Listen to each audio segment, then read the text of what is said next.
하나님의 말씀 이사야서 61장 3절 말씀을 보겠습니다. 은혜 받으실 하나님의 말씀 이사야 61장 3절 말씀입니다. 한 목소리로 같이 한번 읽어보겠습니다. 무릇 시온에서 슬퍼하는 자에게 화관을 주어 그 죄를 대신하며 기쁨의 기름으로 그 슬픔을 대신하며 찬송의 옷으로 그 근심을 대신하시고 그들이 의의 나무 곧 여호와께서 심으신 그 영광을 나타낼 자라 일컬음을 받게 하려 하심이라. 아멘. 우리 하나님의 말씀에 대한 고백, 성경책을 가슴에 품고 같이 하겠습니다. 주의 말씀은 내 인생의 빛입니다.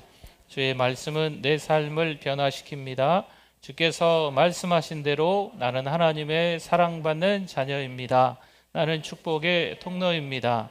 오늘도 주의 말씀에 내 마음의 문을 엽니다. 말씀하여 주옵소서. 듣고 깨닫고 말씀대로 살겠습니다. 아멘. 오늘 잘 나오셨습니다.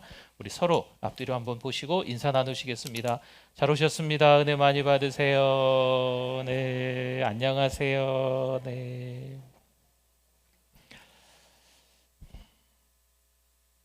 하루 종일 열심히 살고 있으시잖아요. 어떤 분들은 뒤도 돌아보지 않고 앞만 보고 열심히 달려가고 있습니다. 또 어떤 분들은 인생을 살아가면서 어찌어찌해서 생겼는지 모르겠지만 여유라는 것이 좀 생겨서 그래도 인생을 누리며 나누며 살아가는 분들도 있는 것 같습니다. 어떤 사람들이 행복할까요? 도대체 누가 삶 속에서 기쁨을 누리면서 살아가고 있는 걸까요? 한 주간이 168시간이라고 하네요. 하루가 24시간이라고 말하죠. 그런데 이 시간이 모두에게 같지는 않답니다. 어떤 분은 24시간이 모자릅니다. 또 어떤 분은 시간이 너무 느리게 가는 거죠. 왜 이런 차이가 있을까요? 저마다 처한 상황과 현실이 다르기 때문입니다. 예수님을 믿는 우리는 시간이 같을까요? 그것도 아닙니다. 우리 역시 처한 상황과 현실에 따라 이 시간이 다르게 느껴지는 거죠. 믿음의 깊이와 넓이 차이가 영향이 되기도 합니다. 어린 요셉은 17세에 분명 하나님이 주신 비전이 있었습니다. 하나님이 보여주신 꿈이 있었어요.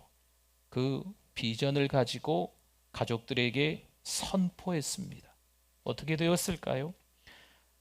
그 비전이 산산조각이 나버립니다. 아예 통째로 그 꿈이 사라져 버렸습니다.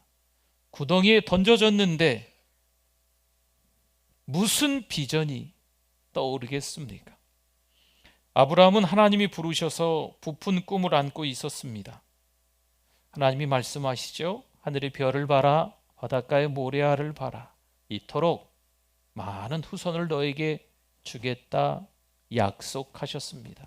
그러나 지금 아브라함은 100세가 다 되어 가는데 무자합니다. 자식이 없다는 거죠. 여러분, 이게 하나님의 방식입니다.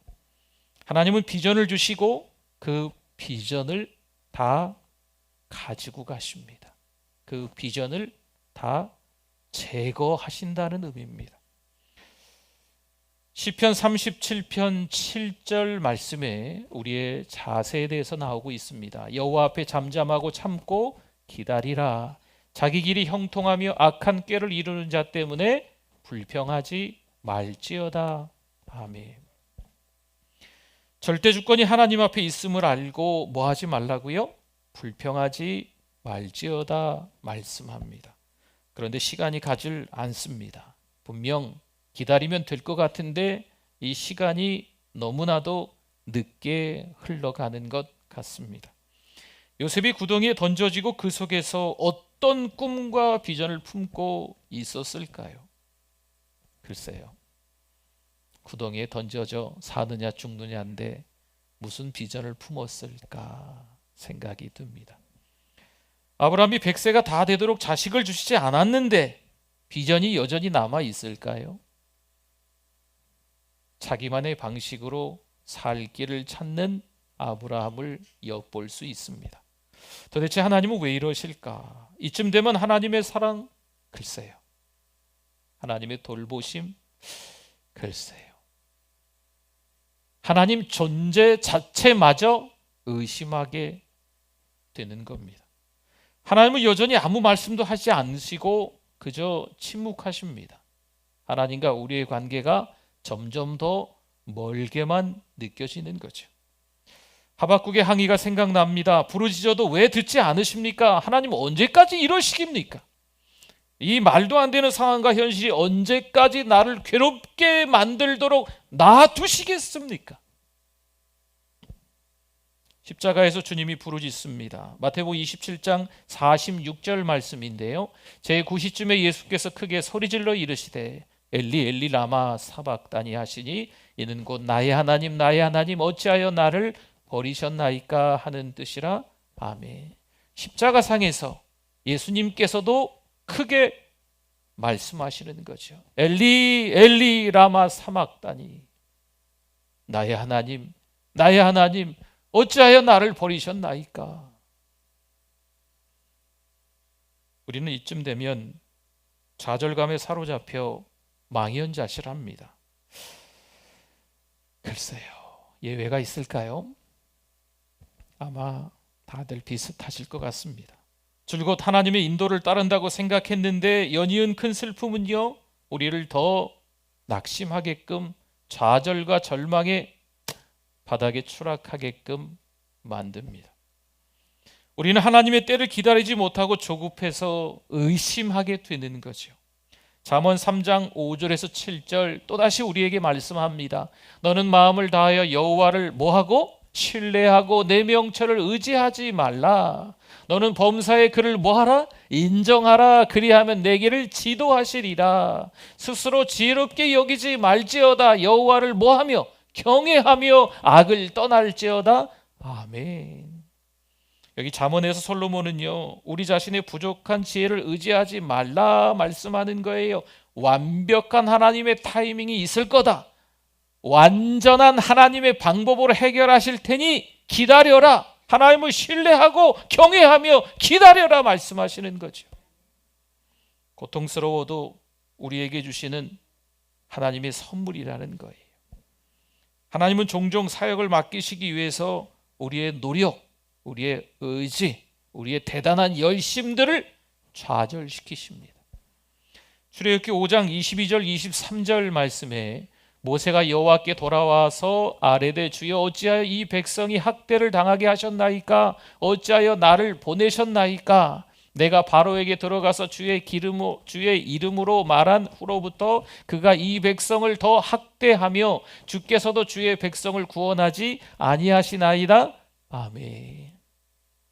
80세의 모세, 하나님의 부름을 받고 바로에게 나아가는 거죠. 만왕의 왕, 만주의 주가 되신 하나님의 말씀을 당시에 신적 존재라고 할 수 있는 바로에게 가서 외치는 거예요. 내 백성을 보내라. 하나님의 말씀입니다. 그러나 바로가 뭐라 하는지 아십니까? 나는 여호와를 알지 못한다. 그래서 보내지 않겠다 하는 거죠. 이 하나님께 나와서 모세가 불평하고 있는 거예요. 왜 저를 보내셨습니까? 왜 저를 보내셔서 우리 백성이 더 큰 학대를 받게 하십니까? 모세는 낙심했습니다. 분명 보내신 분도 하나님이시니 하나님이 해결해야 하실 텐데 그리고 일이 더 꼬이는 거죠. 분명 하나님께서 우리의 인생을 살아가게 만드시는데, 분명 하나님이 지명하여 불러 세우셨는데, 분명 하나님이 하나님을 믿도록 이끌어 주셨는데 우리의 인생 자체가 너무 괴롭고 힘든 거죠. 말이 하나님의 선물이지 이 고통은 받고 싶지 않은 거예요. 하나님이 주신 비전이 산산조각이 나는 듯합니다. 하나님이 비전을 주실 때는 언제고 이젠 그 비전을 거두어 가셨습니다. 여러분, 지금 이 모세와 이스라엘 백성들은요, 하나님을 기다리는 법, 하나님을 신뢰하는 법을 지금 배워가고 있는 중입니다. 성도 여러분, 나의 안전지대, 우리의 안전지대는 어디일까요? 우리는 저마다 가장 안전한 곳을 찾고 있습니다. 여러분, 잘 생각해 보세요. 이 땅일까요? 아니면 저 하늘나라 천국일까요? 놀랍게도 우리는 이 땅에서 안전한 곳을 찾았습니다. 그 자리가 어떤 자리인지 아십니까? 돈이거나 사람입니다. 그것이 나를 편안하게 해주는 가장 행복한 장소라고 생각합니다. 하나님은 우리 삶에서 안전을 느끼기 위해 보통 우리가 의지하는 것들, 직장, 커리어, 경력, 재정, 자녀, 집, 건강, 이런 것들을 앗아가기도 하십니다. 너무나 안타깝지만 그런 때가 있어요. 하나님이 잔인하게끔 그러실 때가 있습니다. 여전히 나는 하나님을 신뢰하고 있다고 생각했습니다. 하지만 진짜 우리가 의지하는 것은 돈과 사람이었습니다. 거기가 우리의 안전지대였습니다. 그러니 우리가 의지하던 모든 것이 하나 둘 사라지고 나면 우리가 하나님 앞에 이런 불평을 늘어놓습니다. 하나님, 나를 버리셨군요. 도대체 무슨 일일까요? 어느 날 문이 쾅 하고 닫혀버렸습니다. 하나님은 우리의 기도를 듣지 않으시는 걸까요? 하나님의 돌보심은 더 이상 우리에게 있지 않는 걸까요? 하나님의 사랑, 그 사랑의 대상이 우리는 더 이상 아닌 걸까요? 사실 이때 우리가 할 수 있는 게 아무것도 없습니다. 하지만 잊지 마십시오. 그럼에도 불구하고 하나님을 붙들어야 될 줄 믿습니다. 그럼에도 불구하고 하나님을 신뢰하시는 우리 모두가 되시기를 축원합니다. 하나님은 여전히 우리의 삶 속에서 일하고 계십니다. 임마누엘, 우리와 함께 하시는 하나님이심을 믿습니다. 다만 시간이 좀 걸릴 수 있습니다. 이사야 61장 3절을 오늘 읽었었지요. 다시 한번 보세요. 무릇 시온에서 슬퍼하는 자에게 화관을 주어 그 죄를 대신하며 기쁨의 기름으로 그 슬픔을 대신하며 찬송의 옷으로 그 근심을 대신하시고 그들이 의의 나무 곧 여호와께서 심으신 그 영광을 나타낼 자라 일컬음을 받게 하려 하심이라. 아멘. 이 말씀이 너무 은혜로운 것 같아요. 하나님께 원망하고 불평했던 우리에게 하나님은 여전히 신실하셨습니다. 하나님이 이러시기에요. 하나님 이럴 수 있습니까? 하나님 왜 나만 이럽니까? 그러나 하나님은 그런 이야기를 들으시고도 임마누엘, 여전히 우리를 향해서 신실하십니다. 우리의 슬픔과 죄를 기쁨의 기름으로 바꿔 주셨습니다. 역시 하나님의 은혜입니다. 하나님께 감사할 따름입니다. 다만 우리가 원하는 때, 우리가 원하는 방식이 아니고 하나님께서 원하는 때, 하나님께서 원하시는 그 타이밍, 그 하나님의 방식으로 이루어져야 하기에 우리가 기다리기는 좀 더딜 수도 있다는 거죠. 그렇다면 긴 시간 동안 우리는 무엇을 준비하면 될까요? 여러분, 우리가 역경에 처했을 때요, 그 시련이 우리 죄에 대한 하나님의 징계인지 아니면 장차 우리가 하나님께 쓰임받기 위해 준비되고 있는 과정인지 잘 분별하셔야 합니다. 낙심하고 좌절하고 절망하는 건요, 내가 누구인지 모르게 합니다. 여러분, 구덩이에 던져졌을 때 나는 실패한 인생이다 라고 생각하시면 자신의 정체를 까맣게 잃어버립니다. 정체성이라고 하죠. 자신의 정체를 잃어버려요. 누가 좋아할까요? 그렇죠. 사단 마귀가 좋아해요. 얼마나 축제를 벌이겠습니까? 기억하세요. 하나님은 여전히 늘 하나님의 자녀인 우리와 함께 하시는 줄 믿습니다. 우리가 지금 역경의 구덩이에 던져졌다면 첫 번째, 우리를 연단하신 하나님의 방식이기도 하고, 두 번째, 우리 주변에 있는 사람들도 하나님이 일부러 함께 그 어려운 연단을 겪어가면서 성숙시켜 가고 있는 과정이기도 하다는 거죠. 그럼 우리가 어떻게 해야 할까요? 오직 기도하고 주님을 신뢰하며 역경의 교훈을 배워서 깨달아 가야 될 줄 믿습니다. 고린도전서 1장 25절 말씀에 하나님의 어리석음이 사람보다 지혜롭고 하나님의 약하심이 사람보다 강하니라. 아멘. 여러분, 하나님께 어리석다라는 표현이 어울리겠습니까? 하나님께 약하다라는 표현이 맞습니까? 아니거든요. 이 말씀은 강조하고 있는 거예요. 내가 하는 게 아니고 누가 하시는 거다? 하나님이 하시는 거다. 내 손이 하는 게 아니고 하나님의 손이 하시는 거다. 내 방식이 아니고 하나님의 방식으로 돼야 된다. 내 때가 아니고 하나님의 타이밍에 돼야 된다. 이것을 강조하고 있는 말씀인 거예요. 여러분, 고통이 찾아왔어요. 너무 시간이 가지 않습니다. 하나님은 우리가 고통스러워하는 것 자체를 기뻐하시는 분일까요? 부모된 여러분들이요, 자녀가 고통스러운 거 보고 마냥 즐겁고 기쁘고 행복하십니까? 우린 그렇지 않아요. 하나님도 하나님의 자녀를 향한 마음이 동일하시지 않겠어요? 우리가 고통당하고 고난당하고 역경의 구덩이에 던져지고 시련의 골짜기에 처박혀 있을 때 하나님이 마냥 즐거워하실까요? 천만에요. 그렇지 않죠. 우리로 하여금 더 그리스도를 닮아가게 만드시기 위함입니다. 신앙생활을 하기 위한 가장 좋은 상황과 현실은 없습니다. 제가 더 건강해지면 하나님 일 하겠습니다. 이런 건 없어요. 제가 더 돈 많이 벌면 교회 열심히 다니겠습니다. 이런 건 없습니다. 제가 더 믿음이 좋아지면 헌신과 봉사를 더 열심히 하겠습니다. 안타깝지만 이런 건 없습니다. 이 땅에서의 안전지대는 없습니다. 항상 구덩이에 빠져 있을 수 있습니다. 골짜기에서 미끄러져 어딘가에 여전히 지금도 처박혀 있을 수 있습니다. 그럼에도 불구하고 사랑하는 성도 여러분, 하나님을 신뢰하는 한 주간 되실 수 있기를 축원합니다. 같이 찬양 하나 한번 해보겠습니다.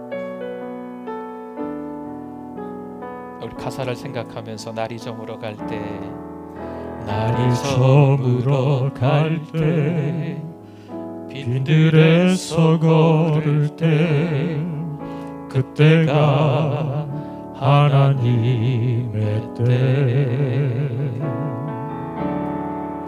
내 힘으로 안 될 때, 빈손으로 걸을 때, 내가 고백해 여호와 이래. 한 번 더 할까요? 날이 저물어 갈 때, 날이 저물어 갈 때, 빈들에서 걸을 때, 그때가 하나님의 때, 내 힘으로 안 될 때, 빈손으로 걸을 때, 내가 고백해 여호와 이래. 우리 고백합시다. 주가 일하시네. 주가 일하시네. 아멘. 주가 일하시네. 주께 아끼지 않는 자에게 주가 일하시네.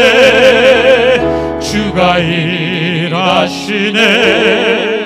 신뢰하며 걷는 자에게. 오늘 이 시간 짧게나마 한번 기도했으면 좋겠습니다. 우리 주여 한번 부르짖고 기도합니다. 주여, 하나님 아버지, 하나님의 큰 사랑, 하나님의 큰 하나님께 감사할 것밖에 없는 인생인데, 불평하고 원망한 목사인 저 자신을 용서하여 주시옵소서. 하나님, 구덩이에 던져지고 기가 막힌 수렁에서 나오지 못하며 허우적거리며 하나님 이럴 수 있습니까 했던 하박국 선지자의 심정이 저에게 있었음을 하나님 회개합니다. 용서하여 주시옵소서. 하나님 아버지, 이 시간 하나님 앞에 참회합니다. 용서하여 주시옵소서. 하나님의 타이밍, 하나님의 때가 있음에 기다리게 하여 주시고 신뢰하게 하시고 더 기도하게 하시고 더 하나님 앞에 열심을 품고 섬길 수 있는 우리들 될 수 있도록 우리 하나님 도와주시옵소서. 하나님만 의지하기를 원합니다. 하나님 아버지, 은혜를 감사합니다. 연약하고 부족한 나약한 우리의 인생들, 그래서 하나님께 불평하고 원망했음을 이 시간 고백합니다. 하나님 때문이라고 했습니다. 잘못했습니다. 하나님의 때가 분명히 있을 텐데 그 때를 더딜지라도 기다리며 믿음으로 살아가는 우리들 되게 하여 주시옵소서. 예수님의 이름으로 기도드립니다.